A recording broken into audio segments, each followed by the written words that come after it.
Well, hey, and welcome to another episode of Beatle Dustino coming at you again today with yet another video. And yet another video, not about Paul McCartney. I've been on a Paul McCartney streak. We're going to talk about Ringo today. So Beatly Tone the other day put out a video asking kind of where we stand with Ringo and what our thoughts were with Ringo with the upcoming announcement of the new album coming out. Look up. There we go. Yeah. and kind of where we stand with Ringo and how we feel. Are we kind of more a loyalty purchase, or are we purchasing it because we enjoy the music? So let's get talking about that and kind of give you my thoughts on it. We'll get to that after the intro. So yeah, Beatly Tone put this video out the other day, kind of asking this question, and I know me and Mr. Mayo and Matthew Street both replied that I know of so far. I guess I haven't seen too many others, but I'm sure there might be some others out there that I missed. It seemed like an interesting topic to talk about, and just a little excited about the new album coming out. Yeah, I always get excited with Ringo's new stuff coming out, and do I visit his albums as much as I'd like to? No. He definitely is probably the one I don't visit as much. And yeah, it is kind of an odd thing.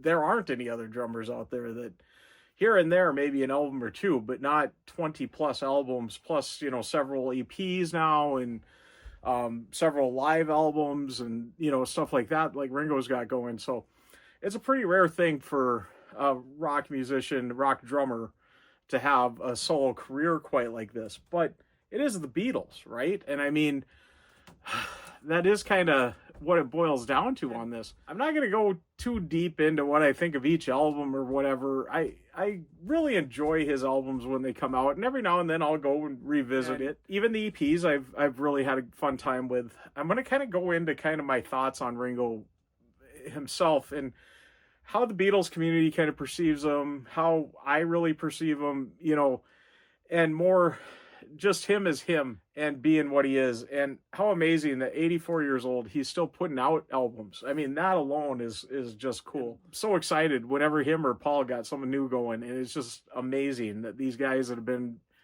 since even my parents' time, that they're still going, that a person like me and even my young nephews and stuff enjoy them too.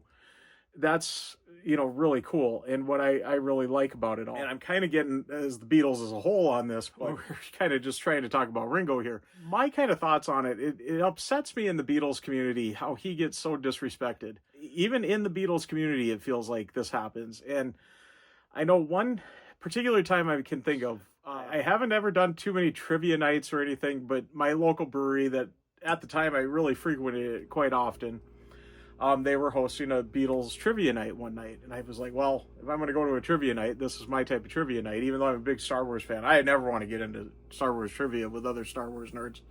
There's always a nerdier nerd than you with that stuff. But Beatles, I feel like I might be able to do all right. Even though that's an even probably wider audience than Star Wars in some ways. Yeah, so I went to the brewery that night and enjoyed, and I didn't even think it was something you bring teams with. I met a couple of guys there that were on kind of their own little team. There was another table right up towards the front where the stage was, where the guy was asking the questions, and they had 8+ people, and they were the ones that overall won it, but they had 8+ people. It was me and me alone, and I came in second. So Beatle Dustino did pretty good on that. Plus, I think they were using their phones to cheat. So, but anyways, these other two guys that I kind of befriended there, they came in third, and they were kind of on their own little team. And, I'd been kind of chatting with them throughout the night. I usually was trying to stay away from them. The way that the setup was, there was kind of a separation of kind of the two halves of the brewery. It packed up in the area closer to the stage, and then the other seats were way back, and it was hard to hear coming around. So whenever the next question was asked, I had to kind of move up front, and they were kind of sitting along a bar area along there. So I'd usually kind of walk up to where they were at and, chat with them while the question was being asked and that, and make sure I heard it right and, stuff. And so I kind of offended them on that.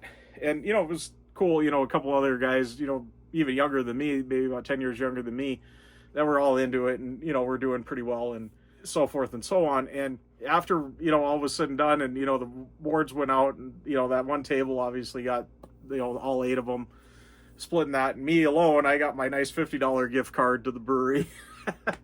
They had to split theirs, whatever they got. I can't remember. And the other 2 guys had to split whatever they got, even probably lower, 25 or something maybe. If I got 50, they must have got 25. But anyways, we got our prizes and everything. And I got chatting with them again. And I was kind of shocked how quick it turned to, I think I was just about, yes, that's right. I was just about to go see Ringo for the first time. I was going to go see the All-Star Band not long after that. And I was telling them that, and they went, "Oh, Ringo. Oh, yay." And it's like, really? You guys are here as Beatles fans, as fans of the band, and I mentioned I'm going to go see a Beatle, and you go, "Oh, yeah. One of 4, one of 2 that are still living." I mean, that should be celebrated amongst the Beatles community, wouldn't you think? I mean, and for them to just dismiss them and just, who cares, It's like, that really, kind of torqued me off on that. That really rubbed me wrong. I still remember that to this day, and it's like, you guys call yourselves fans, but you don't like Ringo. It doesn't make any sense to me. I didn't go too much deeper with them on that. But yeah, I did get to go see him and see him perform. And honestly, I've seen Paul once and I've seen Ringo once. And I would go see Ringo again over Paul, just because I like that environment. But I'm such I don't like big crowds.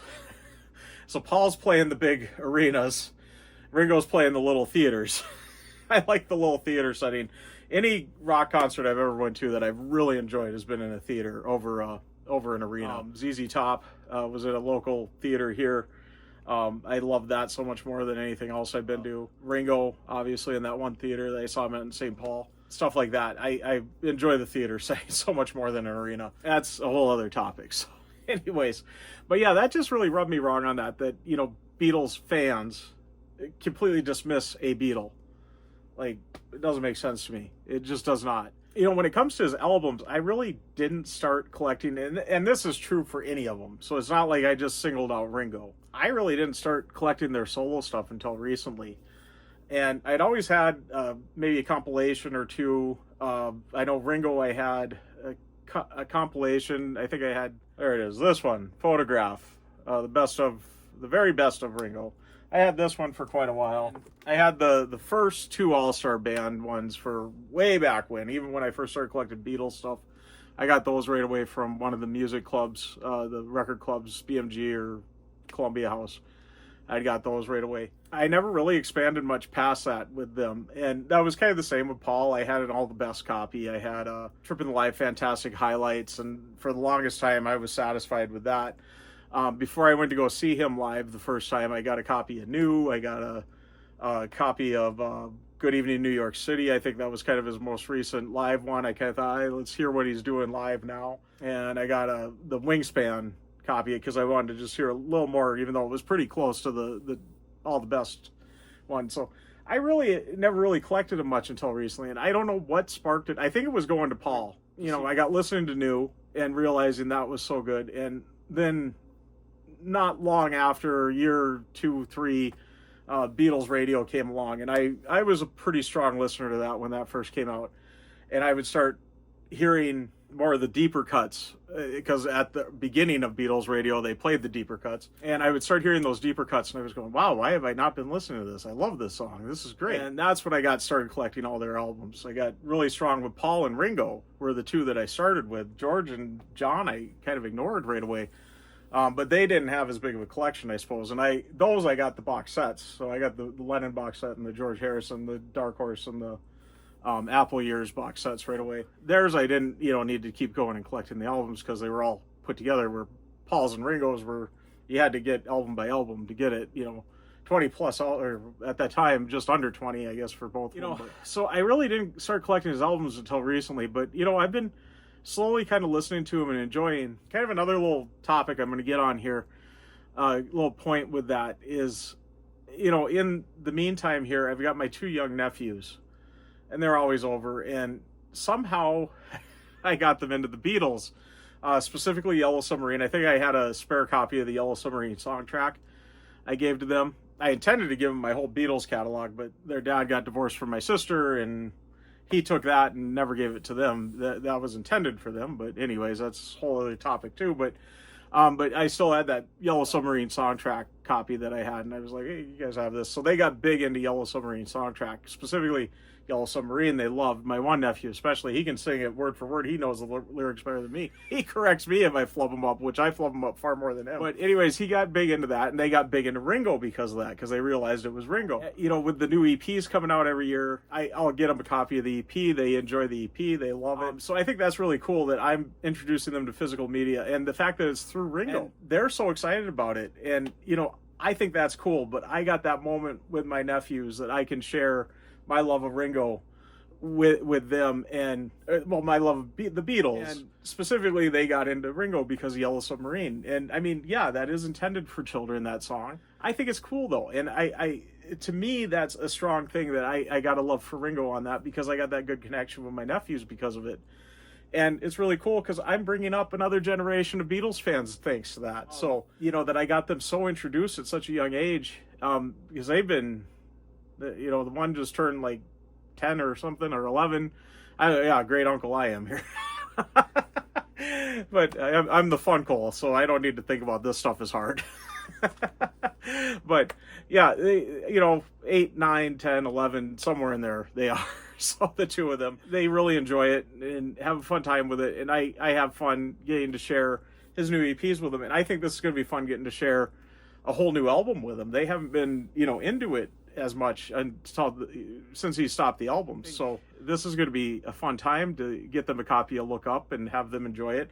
And not only are they getting to see Beatles, but they're getting to see physical media, because I make sure to not get them the digital download. I'm getting them a CD and giving it to them.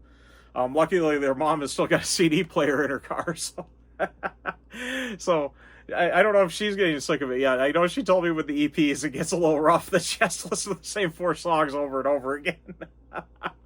But hey, they want to listen to it, so that's cool. They're going to really have a hard time figuring out why all of a sudden there's 11 songs and not just 4.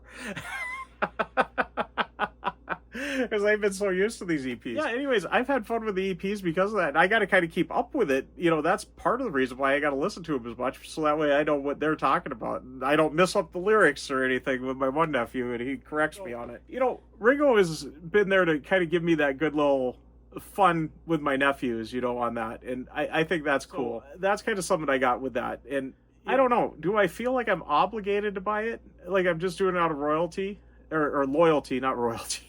Out of loyalty. Did I say royalty earlier too? Now I gotta check that. Words of the Corner will tell me. Now I'm just realizing, did I say loyalty or royalty at the beginning? I don't want to make this too long, so I'm gonna get kind of wrapping up here on it. I really enjoy Ringo for what he can do to bridge, you know, me with my nephews, bridge, you know, a younger generation into being Beatles fans, because yeah, they might start out with Ringo, but they're going to start exploring George Harrison and start exploring John and Paul and just the Beatles in general. And because I've introduced them, you know, through Yellow Submarine and then through that, I remember watching the film with them too. They had fun watching the film. But anyways, and I tried taking them to see Ringo in concert, and unfortunately my concert, or the concert we were going to, the show we were going to, was the second one was that 2021 when he caught COVID. That was the second. I think the show before ours was the first one to get canceled. I think that was somewhere in Michigan, and then ours was in Minnesota, and that got canceled that night. And we drove all the way down there and everything, and we're down there ready to go. And I remember sitting in the hotel that night getting the message from Ticketmaster, oh, your ticket's been canceled. How upset I was on that. But yeah, I tried even taking them to see Ringo and the All-Star Band. I think that would have been even a stronger bond we would have had with that, had they got to see their first rock concert would have been Ringo. How cool is that? I feel like, I don't feel like I'm obligated to buy it. I don't feel like I'm doing it out of just loyalty. I do like his albums. Yes, I don't visit them as much as, you know, the others, and no, they aren't, you know, greatness like, you know, Ram out of McCartney's collection, or Band on the Run out of McCartney's, or Imagine out of John's, or, you know, Plastic Ono Band, or All Things Must Pass. You know, yes, clearly those guys are going to have a much better than Ringo. Speaking of Ringo, though, the Ringo album is fantastic, and I would say, as a matter of fact, recently there was that Beatles thing Keir Smith had going, and I participated in that little thread that he had going. And one of the questions was rank the 1973 album, Ringo, Red Rose Speedway, Living in the Material World, and Mind Games. There we go. Ringo, I put as my number one out of those four. So, I mean, he did have one really great album, and those other three albums are pretty strong albums. So, the fact that I put Ringo on the top on that, now will I do that with all of his albums over the other three guys? No, that probably is the one exception, but there's still very good songs on each of the other albums, each of them. And I know Beatly Tone did go on that, some of the albums had redos of some of his older songs. I know he was a little unfair, I thought, on Give More Love, because most of those that were the redos of older songs, cover of his older songs, were bonus tracks on the CD. They were not on the LP. They weren't intended to be part of the main album. They were just bonus tracks. I've always enjoyed those bonus tracks, so on Give More Love. I love that version of Don't Pass Me By that he put on there, and can't remember off the top of my head the other ones, but I've always liked kind of the way he went a little different on them, and what he did with them I thought was very cool. So, but anyways, I'm starting to ramble a little too much on this, and I didn't want to make this super long. I didn't want to make it super short, but I didn't want to make it super long, so I'm going to get wrapping up. Before I do get wrapping up, I want to once again thank all my subscribers, and thanks to any new subscribers. If you haven't subscribed yet, please do, and do hit the notification bell so you know when I got new videos coming out.